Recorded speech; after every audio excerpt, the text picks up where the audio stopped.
Today, we're diving into a very interesting topic for AI infrastructure leaders. It's called Truth in Numbers, the benchmarks that actually matter for AI and HPC.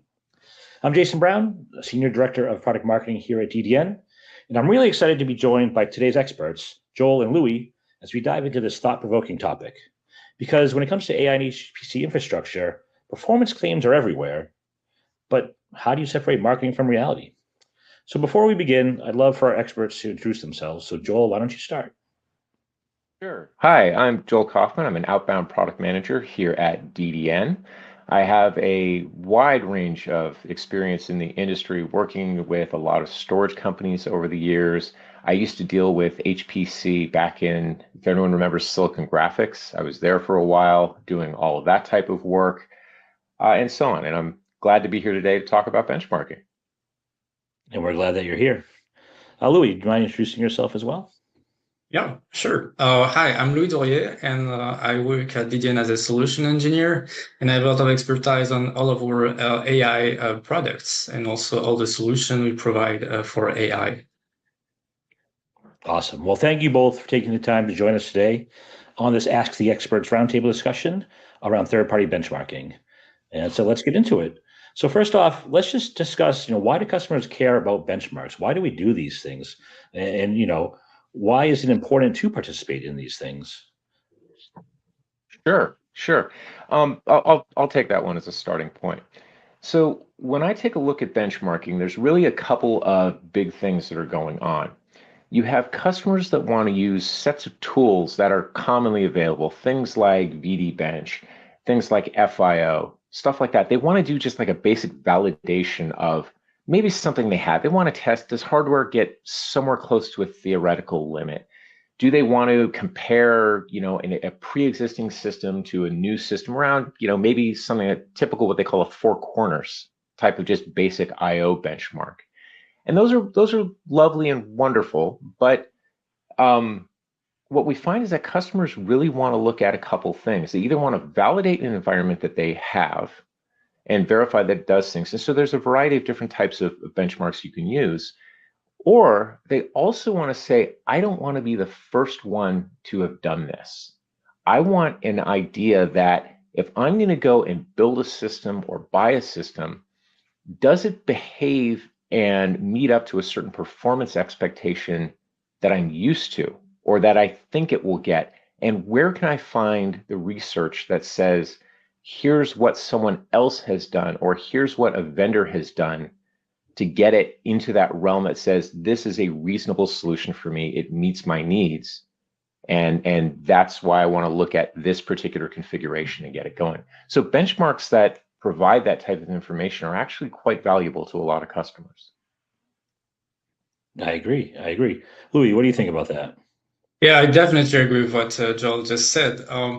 One of the good things with benchmarks is that it provides numbers, and these numbers can be used by all the customers to select rationally which system would do better on a specific dimension they are interested in. For example, this is a reason why we have many benchmarks, because there are many dimensions to measure on a storage system. So thanks to having these benchmarks, then you can see through the smoke and mirrors and see what's real and what's marketing. It is. And just to give you a little follow-up on that, one of the things that we've also noticed, and customers, they see through this all the time, is if you put a number out there, it better be an explainable number and a repeatable number. And what that means is that, the old saying, there are lies, damn lies, and then there's benchmarks or statistics. Take your pick of whatever the end is, right? But if you just throw a number out there, you better be able to show how you achieve that number. And so you'll find that there's a difference between what we generally are called certified or verified benchmarks, ones that have disclosures around everything about how it was built, how it was run, etc., in order to say this is a provable, repeatable thing, versus just a general, like I mentioned those tools earlier, like you can run FIO or LBencho or VD Bench. You can tweak that to get kind of, in many cases, almost any number you want, or a really optimized one, but it's not necessarily repeatable for a customer environment. And so making sure you have that validation and that transparency and disclosure of how it was built is really important as part of that. Yeah, I agree. The transparency is super critical because we're in the AI HPC space. Performance is important. So numbers are getting thrown out all the time. And if there's a way to use a standardized way to at least try to do apples to apples comparisons, but it's not always the case. As if you dive into the details and that transparency, why that transparency is important, right? Sometimes we find that things aren't apples to apples, but more apples to oranges. But at least you still have that level of transparency that you may not have had if marketing was talking to you. So very important. And recently we found that there are two benchmarks which are very relevant in our space, the HPC and AI infrastructure space that DDN is a part of. The first one is IO500, and the second one is MLPerf. So let's start with the first one, IO500. What is it? What does it measure? Who submits to it? Why is it important? Joel, why don't you take the first lead there? Sure. Yeah. So the IO500 has long been this very strong HPC centric type of benchmark. And it's actually becoming more important than just HPC moving forward, because as we're seeing, traditional HPC environments are beginning to transition into running AI types of workloads. And so people wanting to use that same set of configurations that they already have and get an outcome that's, again, similar that could be applied to an AI environment is actually pretty important. Now, the IO500 has a really storied history a little bit. For years, they would update it every year at an event called Supercompute. And so there would be Supercompute in the spring, and then International Supercompute, and they'd have a version of the benchmark that they would run. And every 6 months, it would slightly change. It was kind of hard to get some comparisons. But in 2023, I think it was 2 years ago, they actually did something that was really interesting. They switched from being this very open and sort of, you didn't have to submit every detail of the system into, they created a new category called the production category. And the production category actually has a couple of different things. It has what's called a reproducibility score. And you're either highly reproducible, partially reproducible, or you're not. And frankly, no one ever submits one that says we're not reproducible into that environment. But what it does is it gives a much higher level of disclosure. And so again, that confidence of saying, oh, I see exactly how they built the system to get the answer that we were looking for. Here's the clients that were used. Here's the storage that was used, et cetera. And so it gives a really strong indication that this is truly a production system using the exact components that you can get, and here's the configuration that put it all together. And I think we're really happy because at DDN, we wound up in a situation this last year that our customers submitted a whole bunch of production results into the environment. And correct me if I'm wrong, Jason, because I'm not on the marketing team anymore, but if I looked at the list lately, 7 out of the top 10 are DDN right now. Correct. Yeah. Is that correct? Look at the 10 node production category, and there's 4 or 5 different categories across it. DDN does have 7 of the top 10 spots. And the important thing you said, though, this was customer submitted. We did not submit them. DDN did not submit them, which is different from other benchmarks. And we'll talk about the MLPerf one in a minute. But IO500 actually is submitted by customers, by actual companies running these things in production or in tests, because I believe there's like a test category as our open category, right? So like open category, that's super important to note. And obviously, we're very happy with the submissions from our customers and really thankful that they did that, because as you can see, for 10 node production systems, for HPC and of course AI as well, DDN does perform really well. Yeah. And so just to give a little bit of transparency here, right? We're not, our customers do talk to us. Right. We know that they're probably going to, sometimes we know that they're going to submit, and we do help them. Right. I mean, but every vendor does that. It's not an out of bounds thing. Right. We want them to optimize their environment for what they're going to do. And the great thing is, because they're using all those production types of things, they're able to test out all the different types of components and everything else. Now, I think you asked me the question a little bit earlier, and let me give just a little more detail in terms of what does the IO500 actually test out? It does a couple of things. It does single-threaded and multi-threaded workloads. It does a variance between heavy metadata testing for reads and writes and heavy types of throughput functions. And then it blends it all together to a certain extent, to the point where, and this is an interesting thing about the IO500, it's not linear.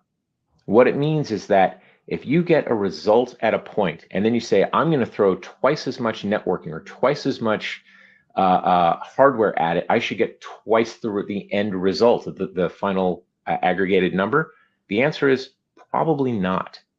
There is a lot of variance in terms of what it does when it goes back and forth. And so I think it's important to get a lot of data points on the spectrum. So having 7 of the top 10, it's interesting because now you have different sizes of environments. While you have the same number of clients, the 10 maximum, the production 10 node, you may have had different backend storage. And so this gives you an idea about if you have a storage package that's this big, here's what your general result will be. If you had a storage package, much larger, then here's what that potential nonlinear result is. So instead of just getting 1 or 2 data points, you now have this wide spectrum, and you can actually begin to plot what that performance trend will look like based on what you want to get in your environment. Yeah, absolutely, absolutely. Lou, I heard you wanted to jump in there. What are your thoughts here on IO500?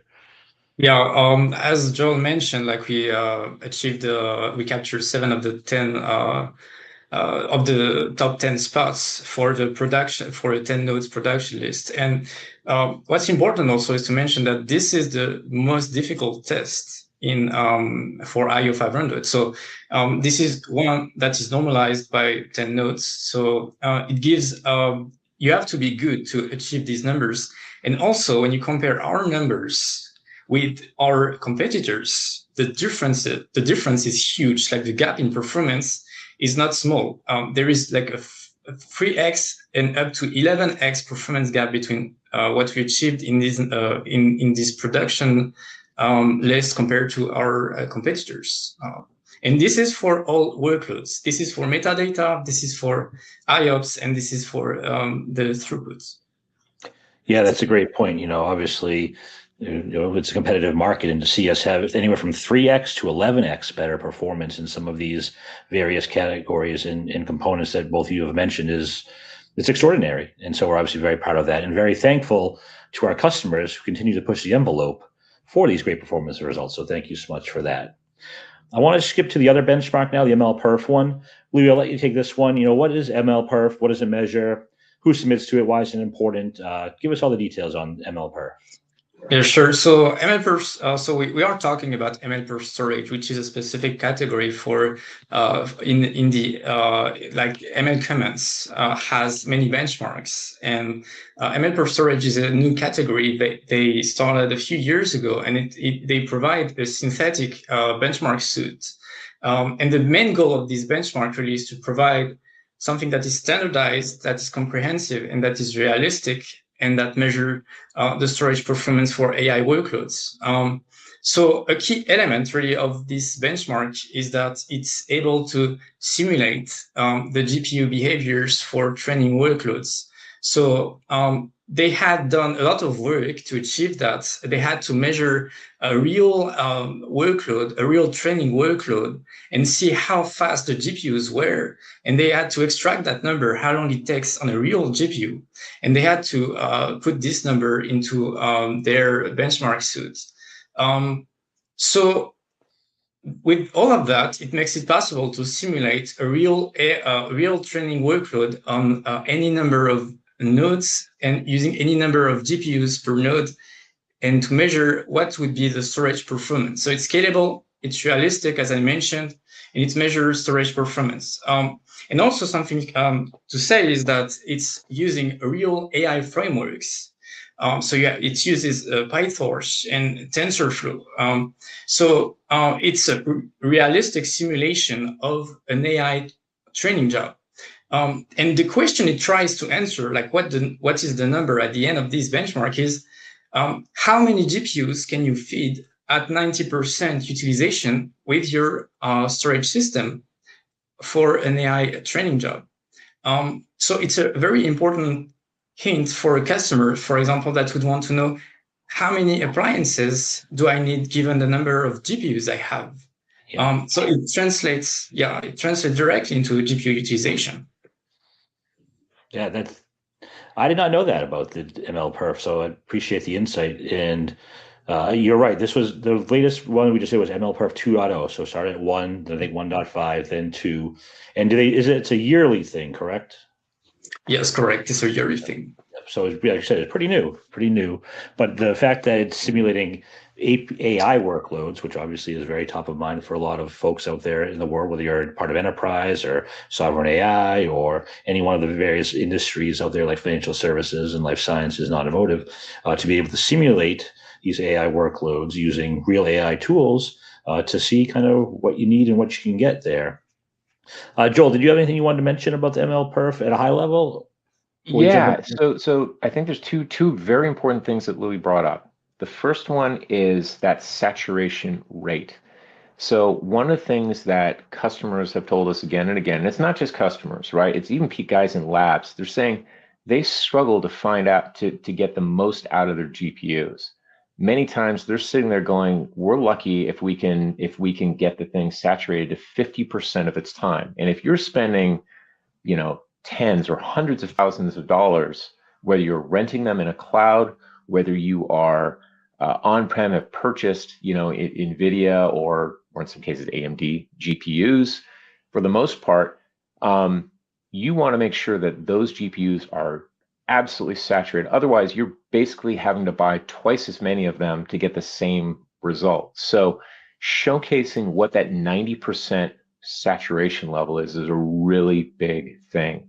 And so when it measures it out, it talks about here are the number of GPUs that are saturated at that 90% rate concurrently. So it's all about the parallelism of getting all that data out for training. If your model is spread across multiple GPUs, et cetera, here's how you can get that massive level of performance. The second thing is that it's not just the frameworks, right? So Lou was talking about you have PyTorch and things like that. But the actual workloads that are run on top of that, things like CosmoFlow, things like ResNet, which are traditional like image management and image training types of platforms. These are the types of tools that are in real use by customers. They're the ones that NVIDIA has used to test their own suite of tools internally. And so if you're able to get scores on those actual application level of AI on top of the framework, that's a really good indicator of what you'll get for a variety of real world AI training functions.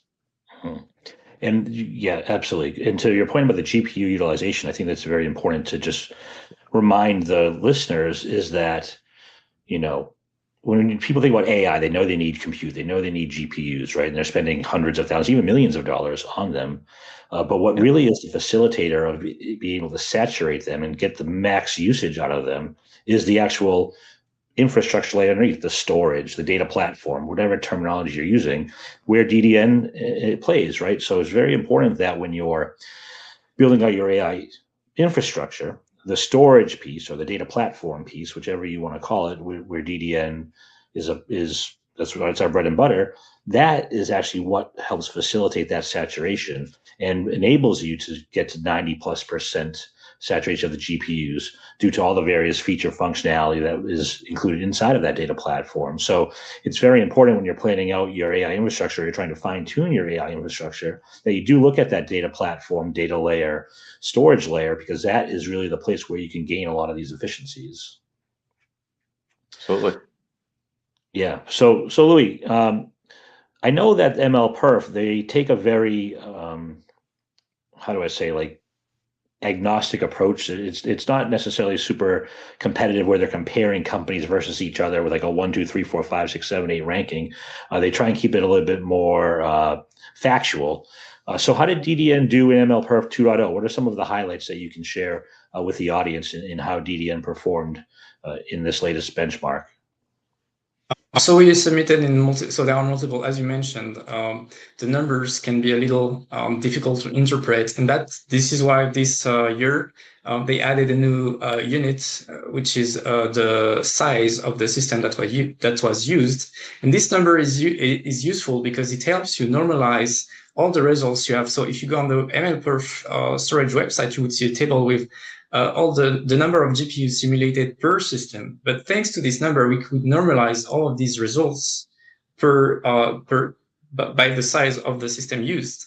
And when we do that, this is where we can see the efficiency of DDN systems. So for example, we submitted results in the single node category. And in this category, for both CosmoFlow and ResNet 50, we achieved the best performance density. Which means pretty much that we achieve the highest number of simulated GPUs given a specific size. And it really shows like the dedication we have to make these systems efficient. And we are not just creating things that would scale if you had a huge cluster. Here, we really show off that this system works at any scale. Even if you have just a small number of nodes, you get the best efficiency achievable. So we achieved the best numbers for both in terms of density for both CosmoFlow and ResNet 50. And these two workloads are much more difficult than ResNet 50. So it shows also that we have a good latency because these workloads are not FIO or IOR. These are real AI workloads where you need to have a good latency. You do not just need to deliver a good throughput. Yeah, I think I remember Sven, our CTO, during talking to our Beyond Artificial launch back in February about IOPS and throughput are important, but when you talk about AI workloads, latency is actually very important, and time to first byte, which is a part of all of that. So it's great to see the results from DDN in that area because obviously customers are using us for AI workloads. So super duper critical. So Louis, sorry if I may interject. So Louis, a quick question for you.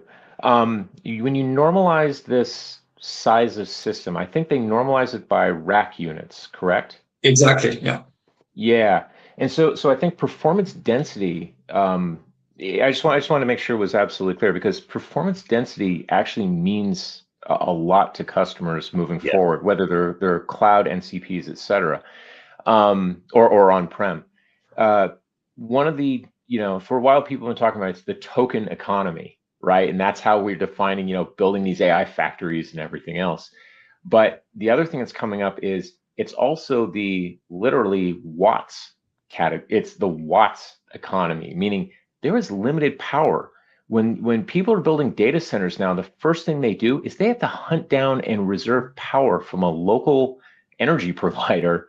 Otherwise, they literally cannot build the space to put in these systems. And so if you're able to get higher performance density to maintain saturation and get a smaller footprint, every one of those watts begins to count, right? The DDN single 2U system, I think that we used is a total of 2,400 watts maximum, if I saw the note on it correctly. And so instead of having to put a stack of 6, 10, 20 nodes together, or in some cases an entire rack together to get a result that may cost you, 20 kilowatts, we're really, really high density while maintaining all the goodness that you've seen from the DDN software stack within our environment. So I think it's really important to mention that power and footprint is becoming a really big consideration for a lot of customers. Yeah, 1000%. I was going to mention that, Joel. Thank you for bringing that up. We talk to a lot of business decision makers, and they obviously want to see great ROI and low TCO on their investments in the AI space. And you're right. It's just a footprint issue inside data centers. Companies have to build brand new ones, and they need to find a place to do it because the existing ones are all full. And I've heard also that even the ones that are empty are full because all the space has already been reserved by companies who have these AI projects that they want to get to in a few years. They already have to reserve the space. So, and of course, the impact to our environment and sustainability is always top of mind at the C-suite level. So if you're able to maximize the GPUs from a saturation standpoint in a smaller footprint that has less power, less cooling, less data center space cost, then I mean, that sounds like a home run in my opinion. Yeah. So we're almost at the end of our time, but we did get a few questions from the audience while we were chatting, and we touched on this question a little bit earlier at the very beginning, but I think it's important to talk about again. And the question was, can companies massage the numbers to make them look better for these benchmarks? We know that they can do it outside the benchmarking, right? We, of course, Yeah.